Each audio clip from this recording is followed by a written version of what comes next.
Hello বন্ধুরা, আজ তোমাদের মাছের খাবারের ফিড দেখাবো। মাছে কি খাবার খেলে তাড়াতাড়ি বড় হয়। দেখো বন্ধুরা, এই হলো মাছের খাবার। এ খেলে মাছ তাড়াতাড়ি বড় হবে। মাছের খাবারটা তোমাদের দেখাবো।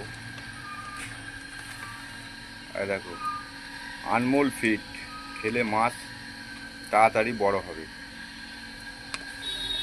কাতলা মাছ, রুই মাছ এরা ঝপঝপ বড় হবে এই ফিড খাওয়ালে।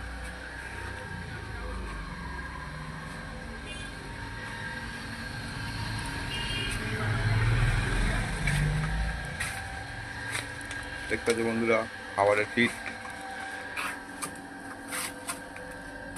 এই ফিড খাওয়ালে তাড়াতাড়ি মাছ বড় হবে। কাতলা বলো, রুই বলো,